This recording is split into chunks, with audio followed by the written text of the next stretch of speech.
Cette semaine, dans Futura Récap, deux lycéennes génies des mathématiques, les pieuvres pourraient bien être les prétendantes au trône si l'humain disparaît, on s'interroge sur la transparence de SpaceX, de drôles d'impact sur la Lune et des drones géants à New York. Bonjour à toutes et à tous, je suis Mélissa Lepoureau et voici les 5 actus de la semaine qu'il ne fallait pas rater.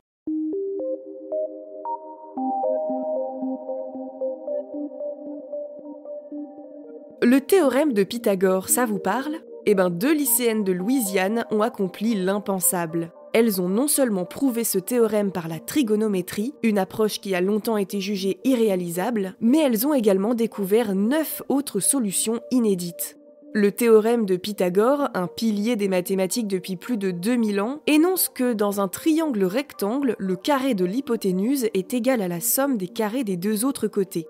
Pendant longtemps, les mathématiciens ont considéré qu'utiliser la trigonométrie pour le prouver était inenvisageable, parce que les formules trigonométriques fondamentales reposent justement sur ce théorème. Mais ces deux lycéennes ont été bien malines et ont surmonté ce défi en utilisant une autre loi mathématique. Leur approche novatrice a non seulement validé le théorème, mais a également ouvert la voie à de nouvelles perspectives en mathématiques. Cet exploit a eu un retentissement considérable dans la communauté scientifique. Leur travail met en lumière plusieurs aspects importants. La capacité d'innovation des jeunes esprits, l'importance de la diversité dans les sciences et le potentiel de nouvelles approches dans des domaines établis.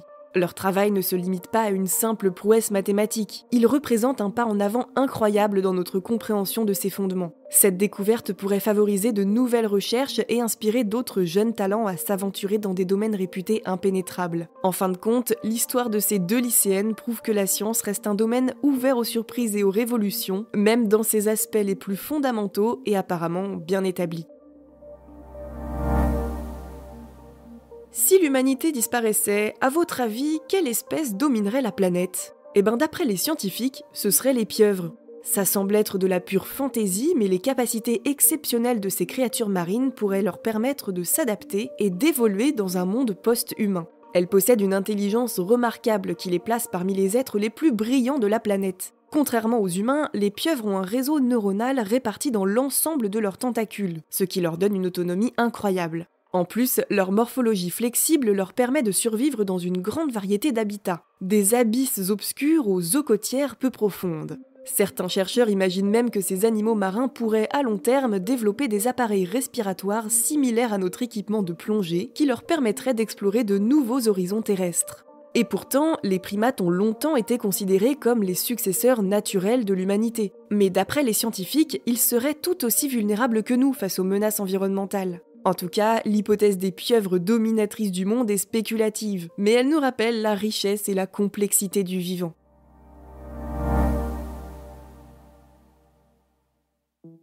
Prenons un peu de hauteur à présent en direction de l'espace où on s'interroge sur la transparence de SpaceX.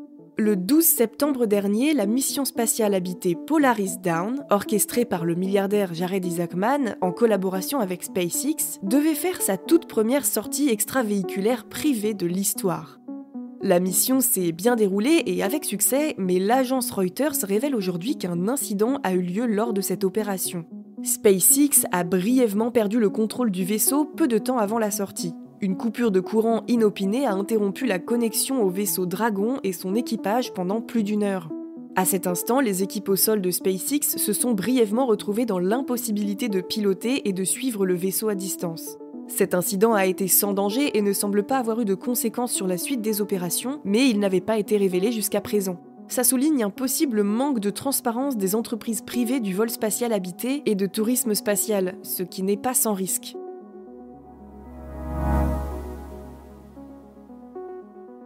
Mais que s'est-il passé sur la Lune ? Le 8 décembre dernier, un objet non identifié a frappé la Lune.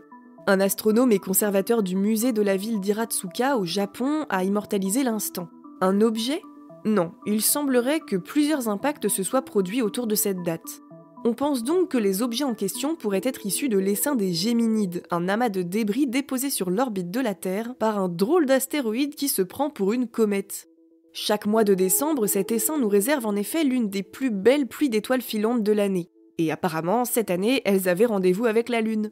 En général, les pluies d'étoiles filantes sont sans danger, parce que les résidus de comètes auxquels nous les devons sont trop petits pour atteindre la terre ferme. Mais il semblerait que cette fois-ci, certains soient bel et bien entrés en collision avec la Lune.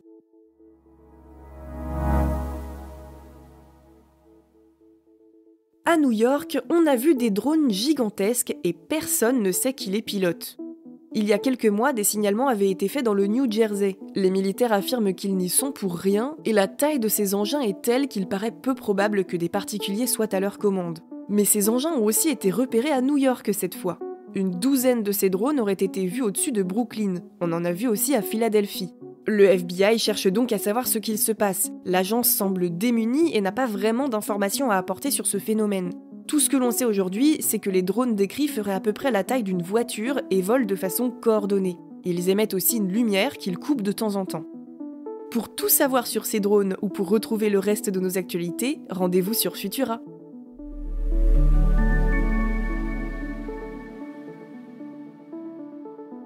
C'est tout pour cette semaine. Si vous nous écoutez sur les apps audio, pensez à vous abonner pour nous retrouver toutes les semaines et à nous laisser une note et un commentaire. Cette semaine, découvrez notre dernier épisode de Vitamine Tech, dans lequel Adèle Njaki nous dit tout sur une rumeur qui dit que ChatGPT serait interdit en France en 2025. Merci pour votre écoute et votre soutien, très bonne journée ou excellente soirée et à bientôt!